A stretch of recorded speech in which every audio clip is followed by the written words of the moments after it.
Hello and welcome everyone to this first episode of a brand new season of ASU TV tonight. I am hosting today and I'm joined by Elijah Templeton. Elijah, how you doing? Colby, I'm doing great, man. Nice to see you. Nice to see you too. Thank you so much for coming out today. I really appreciate it. So you are the life editor of the Herald, is that correct? Yes, I am. Well, good. And technically the arts and entertainment and life editor. Whoa. Life is easier to just put because it's shorter. Yeah, I mean, you got it all. That's what I do. Yeah. Fancy guy out here. 2 whole pages. 2 whole pages. Man, it's lucky we got you on the show today. So, can you tell me, because I think you know maybe something about this. I saw that you wrote a little write-up about Almost Maine, right? Yes. Okay, so can you tell me what that is?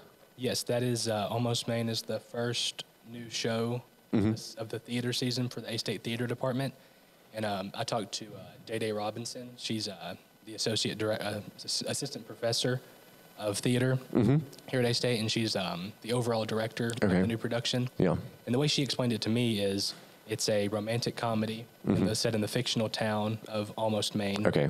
And it's takes place in one singular night underneath the northern lights. There's like some shenanigans that go along. Ooh. The northern lights are visible from Maine. And it's about it's like divided into like 9 different vignettes, I think it is. Okay.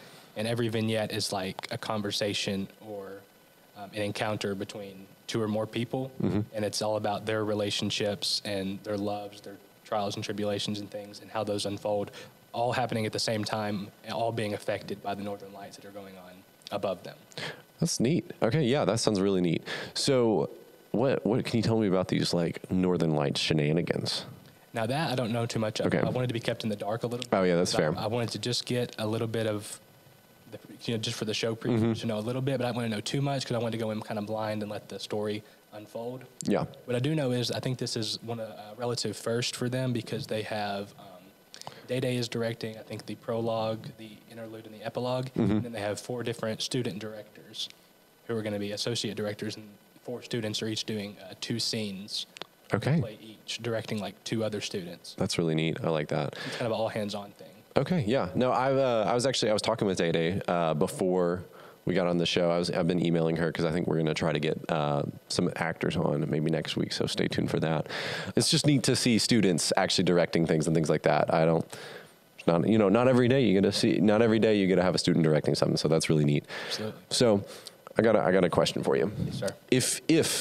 If let's say you had control over what a Northern Light shenanigan would be, what would be your Northern Light shenanigan of choice? I know you don't know officially. I do not know officially. Yeah, so this is just.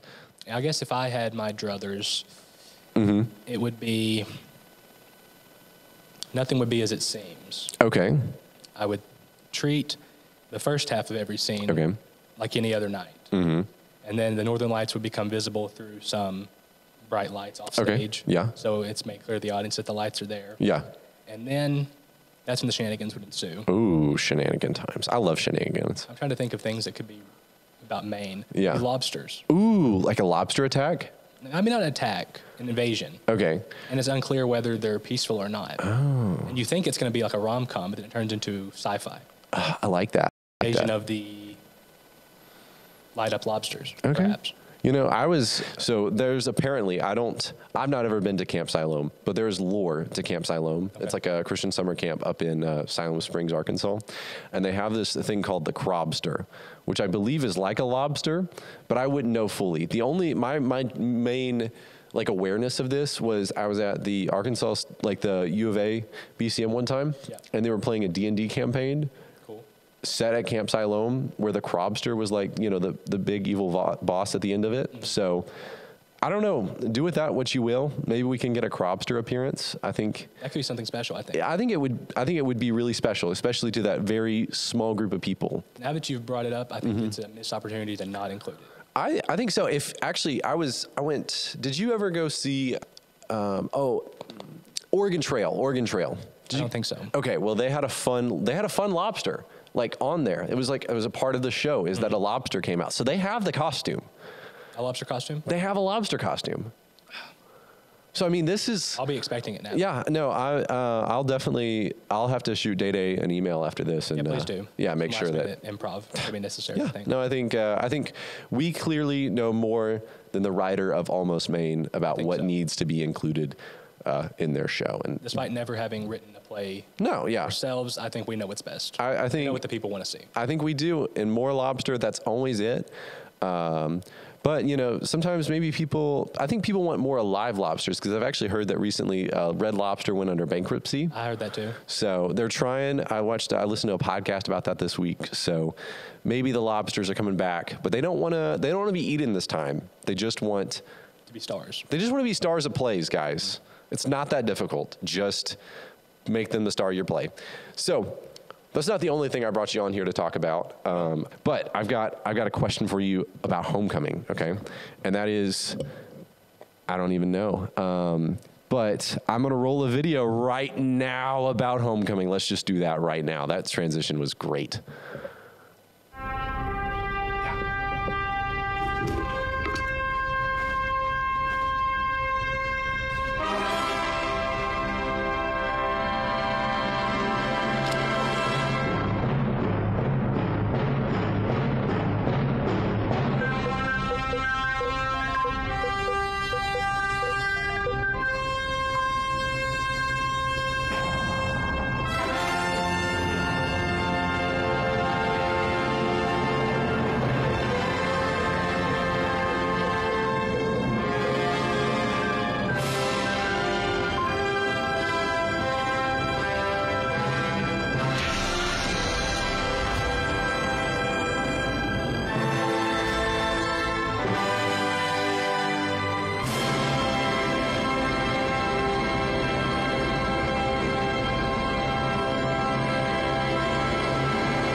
Wow, I mean, isn't that exciting? I did like that video a lot. I mean, like, dude, I was really impressed. I actually got to be on set when they filmed that. So if we can show the photos, because they're really fun. We actually filmed that. I really have no part in the filming of that. Okay. I just happened to be walking around the EdCom building when they were like setting up, and I'm like, can I please be here? Because this seems like fun. And so, yeah, they took over like our control room where like they're actually like switching the show right now, and they just tried to make it look like it was a space station. So that was really mission accomplished, I think. Yeah, I think they did a great job with it. I'm just really impressed that they tried to do like all the special effects and all that kind of fun stuff. But the reason I brought you on here with Homecoming things is because you're here for the reporting side of this. So what can you tell me about what's happening this week with Homecoming? What should the students be looking out for? Okay, next week, I know for sure, in this upcoming edition of the Herald, we're going to probably include coverage on, I think Monday night they're doing a Skate to the Stars event. Okay. And that's like a big party, essentially, with a bunch of skating and stuff. Heck yeah. A nice kickoff to Homecoming week. And I think they're going to announce the Homecoming court at this event, so that'll be good. We'll definitely cover that. And then I think Tuesday, I'm only covering Monday, Tuesday, because, we print Wednesdays. We can only include things for next week's edition, Monday, Tuesday. I think at the Student Union, the Student Activities Board is teaming up with Volunteer A-State, and they're trying to collect food items for the A-State food pantry. And then if you take non-perishable food items up to them and drop them off, they'll give you free Homecoming T-shirts. That is another A-State swag, I think, is heck yeah on the menu. Man, I love a good menu of swag. That's awesome. And then I think we'll probably end up doing, because next week will just be a digital edition. So I'd assume we can probably do more events throughout the week and maybe just upload them as they come. Nice. And then for the week after next, we'll definitely have coverage of the Homecoming game. Okay, cool. And the tailgating and all the fun activities and stuff that'll be here on campus. Nice. That sounds really neat. I'm excited about it. I went skating last year for I've started to like build up my skating portfolio here, if you will. Are you skater or rollerblader? Well, okay. So I thought to myself, I'm like, okay, skating, that's way easier. You got four wheels, not just like, well, I guess the other one also has four wheels, but just more like I could fall over, right? It seems simpler. It would seem simpler. However, when I actually tried rollerblading, it was way easier to me. So I don't know. Take that with what you will, audience. Maybe just maybe you are a rollerblader, not a skater. Everyone tells you that you need to fit in that box, in that mold of being a skater, but it's time for you to break free. Break free, I told you, children. Break free. Become a rollerblader today. Thank you. Anyways, the other things. Yes. Okay. So you wrote a very interesting article this week called "Vote with Your Head, Not Your Favorite Entertainer." I did. Okay. Can you tell me a little bit about that? Like, what was the inspiration for that? Well, the inspiration, I suppose, was in the Herald offices. We have like 4 television screens on one of the walls that we kind of have going like 24/7, covering different news stations. Yeah. We try to keep like a variety of perspectives, and slants and stuff. Yeah. We have like Fox News, CNN, MSNBC all going at the same time. And a couple weeks ago, there was a lot of coverage after Taylor Swift came out and endorsed Kamala Harris. Yeah. And there was a lot of complaints, I guess, from fans and pundits about celebrities, butting into politics when they're, the elite class or privileged or, disconnected from the average American. Sure. And then just recently, the kind of same thing happened with Chappell Roan. She was doing an interview and she said she wouldn't endorse Trump or Kamala. She wouldn't endorse either candidate, saying that's like not her job. Yeah. And she had, problems with both sides, and that kind of got blown out of proportion. So that was kind of the basis for it. But then it kind of came down to me thinking that if your vote is going to be swayed by your favorite celebrity's endorsement of a candidate and not their policy or how they present to you or your own critical thinking skills, then your vote was never one that was going to be gained anyway if it's so easily swayed. So it's kind of just me doubling down on my own personal opinions about the crossovers between like celebrities and politicians and public figures and social media. And, it's all kind of become the same thing. You hear about Trump and Kamala all day, every day. You hear about celebrities all day, every day.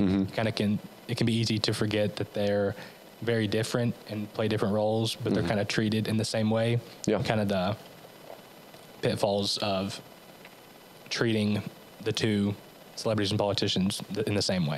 Yeah, no, I think it's been very interesting this election cycle. I feel like I've seen a lot of politicians and things showing up in more just kind of like non-traditional media and things like that. Absolutely. Because, I'm used to maybe seeing a politician doing a press conference on Fox News, CNN, one of those places like that. But like, I think I saw the other week, like Donald Trump was on Theo Von's podcast, which he's like a comedian. Yeah. And I'm just like, this is interesting. This is new. And then I saw it was before Kamala, became the running for the running person. Got the nomination. Thank you. For the Democratic Party, it was still Joe Biden was the one we were thinking. And he was on with actually Obama and Bill Clinton on, I think it was called the Smart List podcast. And so it was just very interesting that we're having like presidents on podcasts now. I'm surprised that we've made it this far. Us little podcasters. I guess I can call myself a podcaster now. I mean, I think so. I think we're doing a podcast essentially. I think this could be seen as Bill Clinton and Joe Biden sitting down for a talk. I mean, honestly, what's separating me and you from Joe Biden and Bill Clinton? 70 years of experience, but that's about it. I mean, who really needs that? Not in the podcast space. Not in the podcast space. That's what I'm saying. I probably have more media experience than Joe Biden does. Definitely. I mean, has Joe Biden ever gone to Arkansas State University and almost completed a degree in creative media production? I don't think so. I don't think so. So take that, Mr. Joe Biden. Sorry, didn't mean for it to come across that harsh. My apologies, Mr. Biden. President Biden. Yes. President Biden. So right. My goodness. Well, speaking of, celebrities, which I am definitely on the cusp of maybe being one here, that I am on a podcast. Absolutely. So, and you know how you said that celebrities should not, well, I don't know. Do you think celebrities should give endorsements? I think they should be able to. Yeah. I would never, say they couldn't. Yeah.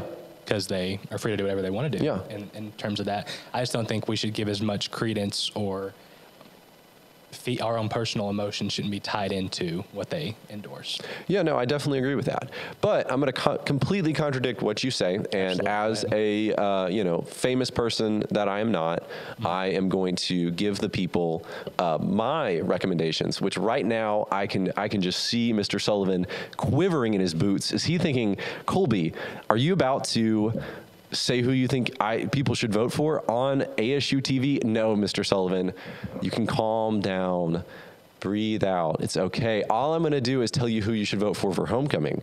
Oh. So, if you want, you could vote for Parker Collins, one of my ATO brothers. You could also vote for Nathan Johnson and Kylie. You should vote for Kylie. Blanking on her last name. Kylie last name. Yeah, Kylie last name. I'm so sorry, Kylie. But you should vote for them because they're cool people, or you should vote for whoever you feel like because you have your own independent thought that you can have. Disregard everything I said. Listen to what Colby said. Vote for who he said to vote for. Exactly. Yep. Actually, just listen to me. Well, Elijah, it has been very great talking to you. I really appreciate you coming out today. Thank you, Colby, for having me. And I think we're going to roll to ad break. Cinnamon. That is right. Cinnamon the Spice has been brought to you by cinnamon farmers everywhere. Everywhere. Anywhere you can buy cinnamon, you should do it. Cinnamon is one of the world's greatest natural resources, helping to farm things, and is just genuinely one of the best uses of our American economy. That is right. America needs cinnamon. Brought to you by Cinnamon Farmers of Canada.